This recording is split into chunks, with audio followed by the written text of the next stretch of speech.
بسم اللہ الرحمن الرحیم نحمده ونصلی علی رسولہ الکریم اما بعد قال رسول اللہ صلی اللہ علیہ وسلم من صام رمضان ایمانا واحتسابا غفر له ما تقدم من ذنبه ومن قام رمضان ایمانا واحتسابا غفر له ما تقدم من ذنبه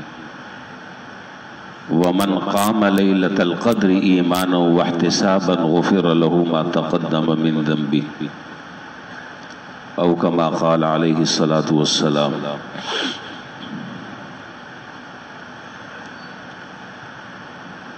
رمضان المبارک کے روزے، تراویح، شب قدر، ان تینوں سے متعلق یہ تین حدیثیں ہیں جو میں نے ابھی پڑھی، اور رمضان میں یہ حدیثیں آپ خطبے میں بھی سنتے ہیں اور عام طور پر ان حدیثوں کو اس حوالے سے بھی کوٹ کیا جاتا ہے۔ ابھی شب قدر میں وقت ہے، انشاءاللہ اللہ تعالیٰ چاہیں گے تو اپنے وقت پر جب یہ موقع آئے گا اس وقت اس حدیث کی تشریح ہو جائے گی انشاءاللہ۔ اس وقت تراویح اور روزے سے متعلق جو یہ دو حدیثیں میں نے پڑھی ہیں، اس کی مختصر سی تشریح اور خاص طور پر ان تینوں حدیثوں میں ایک جملہ آ رہا ہے، اس کی تشریح اور تفسیر مقصود ہے۔ یہ رمضان، تراویح، روزہ، یہ بڑی عجیب و غریب عبادت ہے، بڑی عجیب و غریب عبادت ہے۔ حدیث میں فرمایا، پہلی حدیث کا ترجمہ یہ ہے کہ جناب رسول اللہ صلی اللہ علیہ وسلم نے ارشاد فرمایا کہ جس آدمی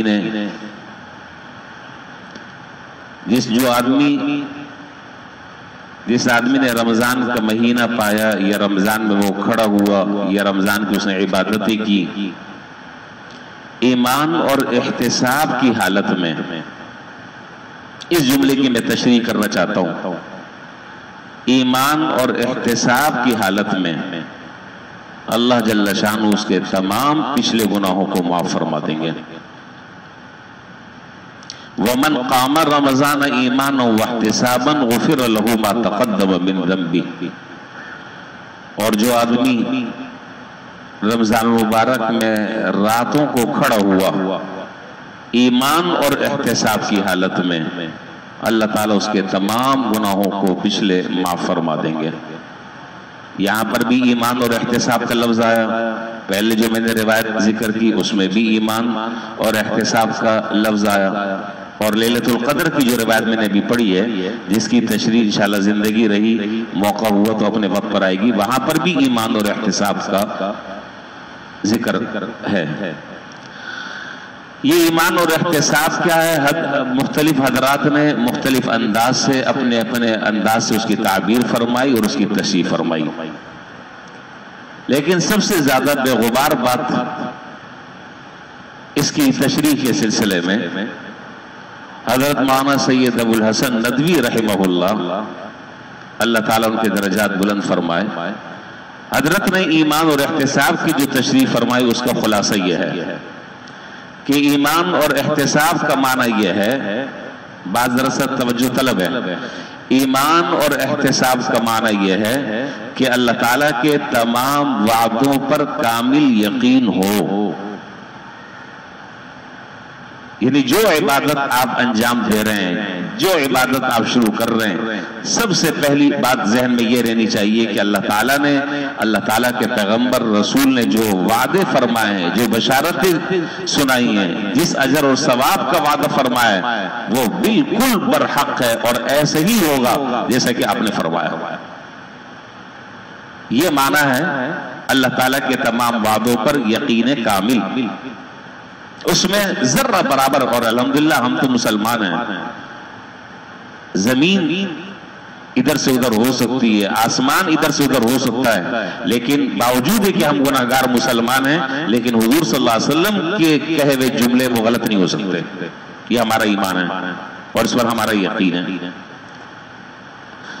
اسی طرح ہر عمل کے کرتے وقت ثواب کی نیت ہو. یہ بڑا اہم مسئلہ ہے، اور میں نے کل عصر میں بھی اسی سے متعلق نیت پر بات کی تھی. ہر عمل کے کرتے وقت ثواب کی نیت ہو.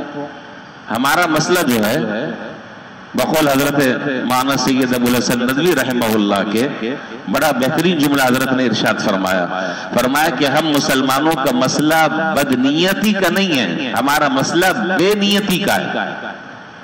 ان دونوں جملوں پر ذرا سا غور فرمائے، دونوں جملے الگ الگ ہیں. ہم مسلمانوں کا مسئلہ بدنیتی کا نہیں ہے، ہمارا مسئلہ بے نیتی کا ہے. کیا معنی؟ خدا نخواستہ نیت میں فطور نہیں ہے، نیت بالکل صحیح ہے، لیکن مسئلہ یہ ہے کہ اس عمل کے کرتے وقت جن چیزوں کی نیت کرنی چاہیے عام طور پر وہ نیت ہم نہیں کرتے، اور وہ نیتیں نہ کر کر وہ مطلوبہ نتائج اور فوائد جو حاصل ہو سکتے ہیں اس سے ہم محروم رہتے ہیں. میں اس کی آپ کو موٹی سی ایک مثال دے کر بات آگے بڑھاتا ہوں. وضو کرتے ہیں 5 نمازوں کے لیے، سارے اعضاء دھوتے ہیں جو وضو میں عام طور پر دھوئے جاتے ہیں. لیکن آپ مجھے بتائیں کہ آج تک کتنے فیصد ایسے لوگ ہوں گے کہ جو اس نیت کے ساتھ وضو کر رہے ہوں، اس استحضار کے ساتھ وہ وضو کر رہے ہوں کہ میں اب ہاتھ دھو رہا ہوں. حضور نے فرمایا تھا کہ جب تم ہاتھ دھوتے ہو وضو کے لیے تو تمہارے ہاتھ سے کیے ہوئے گناہوں کو اللہ تعالیٰ دھو دیتے ہیں. کہاں نیت ہوتی ہے؟ کہاں استحضار رہتا ہے؟ میں منہ دھو رہا ہوں، اس منہ کے دھوتے وقت آنکھوں سے جو کیے ہوئے گناہ ہیں، زبان سے کیے ہوئے جو گناہ ہیں، کانوں سے جو کیے ہوئے گناہ ہیں، اللہ تعالیٰ ان گناہوں کو معاف فرما رہے ہیں. یہ حدیث میں حضور نے فرمایا ہے.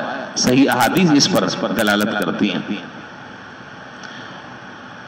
تو جو اعضاء وضو آدمی دھوتا ہے وضو میں، اللہ تعالیٰ اس اعضاء سے کیے ہوئے گناہوں کو اس پانی کے ذریعے اللہ تعالیٰ دھو کر معاف فرما دیتے ہیں. ہمارا جو وضو ہے وہ وضو ایک روٹین کا وضو ہے، روٹین کا وضو ہے. نل کا کھولا، ہاتھ دھویا، کوئی برابر میں جان پہچان والا مل گیا، اس سے علیگ سے لیگ بھی ہو رہی ہے، ہاتھ دھویا، منہ دھویا، 2-4 چھینٹے مار لی، بس یہ کرا کر تو ظاہر ہے کہ اس وضو سے جو فوائد اور ثمرات حاصل ہونے تھے اس کی نیت ہی نہیں کی. یہ جا اور وہ جا. اور اگر ایک آدمی ہر عضو کو دھوتے وقت دعا پڑھے اور یہ استحضار رکھے کہ میں یہ ہاتھ دھو رہا ہوں، اللہ تعالیٰ میرے گناہوں کو معاف کر رہے ہیں جو میں نے ان ہاتھوں سے کیے ہیں، پاؤں میں دھو رہا ہوں، اللہ تعالیٰ پاؤں سے چلتے ہوئے جو میں نے گناہ کیے اللہ تعالیٰ اسے معاف فرما رہے ہیں. ان سب چیزوں کے بارے میں احادیث موجود ہے. تو جب آدمی اس تصور کے ساتھ جب وضو کرے گا تو یقیناً اس وضو کے انوارات، اس کے ثمرات، اس کے نتائج، اس کے فوائد وہ ظاہر ہوں گے. تو میں نے کیا عرض کیا؟ میں نے عرض کیا کہ ہمارا مسئلہ بدنیتی کا نہیں ہے، ہمارا مسئلہ بے نیتی کا ہے، بے نیتی کا ہے. ہم تو چونکہ اللہ تعالیٰ معاف فرمائے، ہم گناہ کر کے یہ اندر کا دل جو ہے نا ہمارا سیاہ ہو گیا ہے. ہمیں تو پتہ ہی نہیں کہ کیا ہوتا ہے، لیکن بعض بزرگوں کے بارے میں اور خاص طور پر حضرت امام ابو حنیفہ رحمۃ اللہ علیہ کے بارے میں ان کے حالات میں لکھا ہے کہ اللہ تعالیٰ جن لوگوں کو فراست ایمانی اللہ تعالیٰ عطا فرماتے ہیں، جن کو اللہ تعالیٰ بصیرت عطا فرماتے ہیں، وہ وضو کرتے وقت برابر والے کا دیکھ لیتے تھے کہ جو اس کے اعضاء مغسولہ کا پانی ہے، یعنی جن اعضاء کو دھویا جا رہا ہے وہ جو پانی ہے، اس پانی کو دیکھ کر اندازہ لگا لیتے تھے کہ کون سے گناہ جو ہے اس سے جھڑ رہے ہیں. انہیں اللہ تعالیٰ یہ ادراک اللہ تعالیٰ عطا فرما دیتے تھے. ہمیں تو نہیں پتہ چلتا، لیکن جن کو میں نے عرض کیا کہ اللہ تعالیٰ ایمانی فراست عطا فرماتے ہیں، ان کو نظر آ رہا ہوتا ہے کہ کون سے گناہ جو ہے وہ جھڑ رہے ہیں، کون سے اس آدمی نے گناہ کیے ہیں، کون سے گناہ دھل رہا ہے۔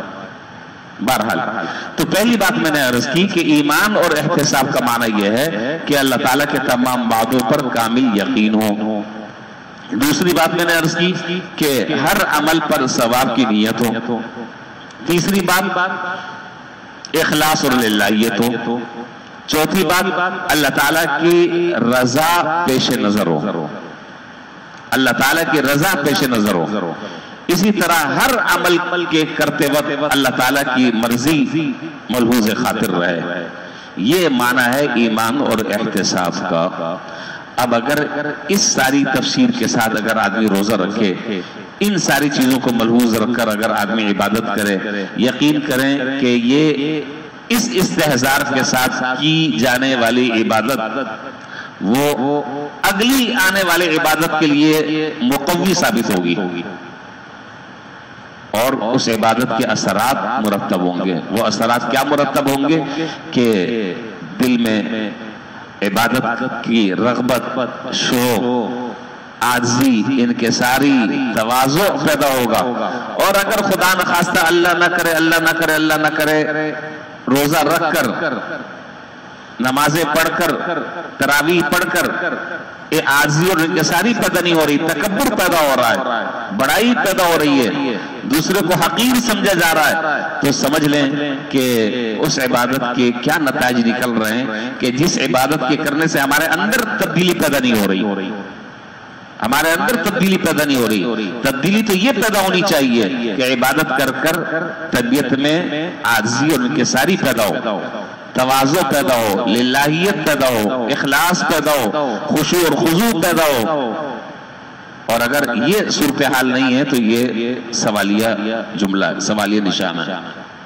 بہرحال تو یہ تو تراویح سے متعلق اور روزے سے متعلق بات ہے۔ اور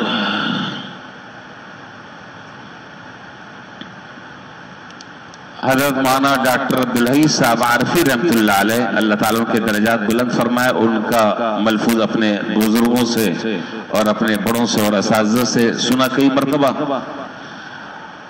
حضرت ڈاکٹر عبدالحی صاحب عارفی رحمۃ اللہ علیہ فرمایا کرتے تھے کہ یہ جو تراویح ہم جو پڑھتے ہیں، تم کیا جانو کہ یہ تراویح کیا ہے؟ ایک دن کی تراویح پر، سمجھ لے بات، ایک دن کی تراویح پر اللہ تعالیٰ اپنے بندے کو 40 مقامات قرب نصیب فرما دیتے ہیں۔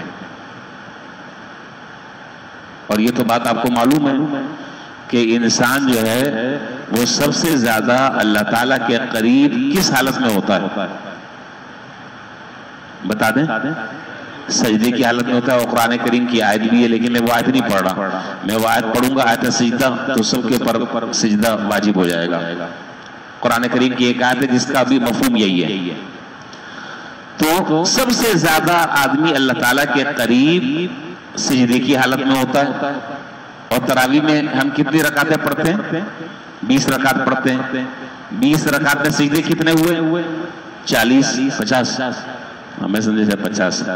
تو 20 رکعت میں 40 سجدے ہو گئے۔ تو گویا کہ ہر روز اللہ تعالیٰ صرف اور صرف تراویح میں تہجد چھوڑ دیں، اشراق چھوڑ دیں، اوابین چھوڑ دیں، یہ ساری نمازیں چھوڑ دیں، نفلی عبادتیں وہ ساری چھوڑ دیں، صرف تراویح میں اللہ تعالیٰ روزانہ اپنے بندوں کو 40 مقامات قرب نصیب فرما رہے ہیں۔ مقامات قرب کا کیا مطلب؟ کہ اللہ تعالیٰ کے انتہائی قریب آدمی ہو رہا ہے۔ 40 مقامات اللہ تعالیٰ عطا فرماتے ہیں۔ اور ایک مرتبہ کا سجدہ اگر زندگی میں قبول ہو جائے تو کشتی ہماری پار لگ جائے۔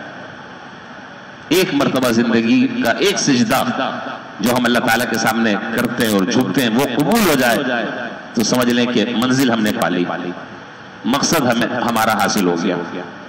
تو اس لیے یہ اللہ تعالیٰ نے موقع عطا فرمایا ہے، مہینہ عطا فرمایا، اس میں یہ ساری عبادتیں ہم انجام دے رہے ہیں۔ بس ضرورت اس بات کی ہے کہ اس کو بوجھ سمجھ کر نہ کیا جائے، اس کو زبردستی کر کندھے سے نہ اتارا جائے، بلکہ رغبت کے ساتھ، شوق کے ساتھ، جذبے کے ساتھ، اخلاص کے ساتھ، ولولے کے ساتھ، ہمت کے ساتھ آدمی ان عبادتوں کو جب انجام دے گا، یقین کریں، اسی لیے بعض بزرگوں کا ایک ملفوظ میں نے پڑھا کہ جس آدمی کا شعبان صحیح سالم گزر گیا اس کا رمضان صحیح گزرے گا، اور جس کا رمضان صحیح گزر گیا اس کا پورا سال سلامتی کے ساتھ گزر جائے گا۔ جس آدمی کا رمضان سلامتی کے ساتھ گزر گیا پورا سال انشاءاللہ سلامتی کے ساتھ گزرے گا۔ یہ مہینہ تو اپنے آپ کو تھکانے کا ہے، عبادت میں تھکانے کا ہے، بہت سارے اعمال ہیں، آستے آستے انشاءاللہ بات ہوتی رہے گی۔ اللہ تعالی ہماری عبادتوں کو قبول بھی فرمائے، اور اللہ تعالی ہماری ہمتوں کو جوان فرمائے، اور جوش و جذبے کے ساتھ، اخلاص کے ساتھ، للہیت کے ساتھ اللہ تعالی اپنے فضل سے، اپنی توفیق سے یہ سارے کام ہم سے لے لیں، اور اللہ ان عبادتوں کے اثرات ہماری زندگی پر، آنے والی زندگی پر اللہ تعالی اس کے مثبت اثرات مرتب فرمائے، اور وہ اثرات کیا ہوں کہ ہماری زندگی کی کایا پلٹ